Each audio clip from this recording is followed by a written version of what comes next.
그 16호에 검찰총장과 함께 국영기업체 관리자 임명도 국무회의 심의를 거치게 돼 있어요. 그럼 국영기업체 관리자가 헌법기관입니까? 그렇지는 않지 않습니까? 그러니까 헌법상의 기관 혹은 헌법기관이라고 하기 위해서는 헌법에서 잠깐 언급됐다고 그게 헌법상의 기관이 되는 건 아니고 네. 헌법 자체에 그 임명이나 선출 또 조직 구성 권한에 관한 상세한 규정이 있어야 되는데 검찰총장이나 검사는 그러한 상세한 규정이 헌법에 없기 때문에 헌법기관이라고 볼 수 없는 거고요. 검사나 검찰총장의 임명이라든지 오히려 검찰청의 조직이라든지 권한 이런 것들은 검찰청법이라든지 혹은 형사소송법 같은 하위 법률의 단계에서 네. 상세히 규정되어 있기 때문에 이런 기관들은 우리가 법률상 기관이라고 봐야죠. 이런 규정을 공소청에 대한 네. 법률이 앞으로 만들어지면 거기에 두면 되는 거죠. 그거는 위헌이라고 볼 수는 없습니다. 잠깐 예. 재반론을 하겠습니다.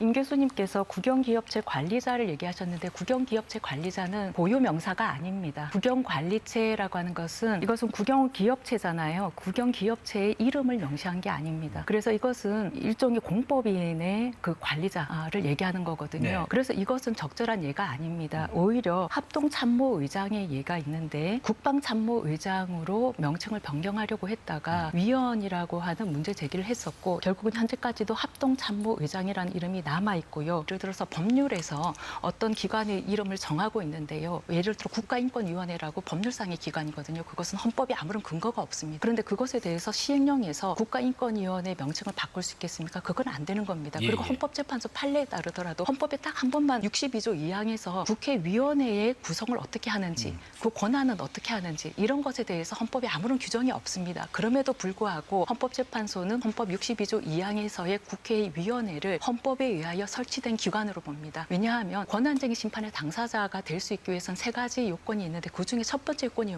뭐냐면 헌법에 의하여 설치된 기관이어야 되고요. 네네. 두 번째 기관이 헌법과 법률에 의하여 독자적인 권한을 부여받는 기관이어야 됩니다. 그런데 그리고 세 번째는 뭐 다른 분쟁을 해결할 수 있는 기관이나 그 방법이 없을 것인데 첫 번째 요건과 관련해서 문제되는 것인데 이때 이게 헌법 상의 기관이냐 즉 헌법에 명문 근거가 있는 그런 국가기관이냐 아니면은 헌법에 아무런 근거가 없는 조항이냐가 중요한 것이고 그게 헌법 상의 기관이냐 아니냐가 중요한 것입니다. 네네. 그럴 때 위원회는 임지봉 교수님 논거대로 하자면은 국가기관의 권한쟁의 심판의 당사자가 될 수 없기 없겠죠. 때문에. 그런데 헌법재판은 그렇게 보지 않습니다. 위원회라고 하는 것이 언급돼 있잖아요. 언급돼 있다는 것은 헌법 상의 기관이다. 그래서 헌법에 의하여 설치된 기관으로 봅니다. 그래서 네. 임지봉 교수님이 지금 설명하신 것은 헌법재판소 판례하고도 완전히 배치된다고 말씀드립니다.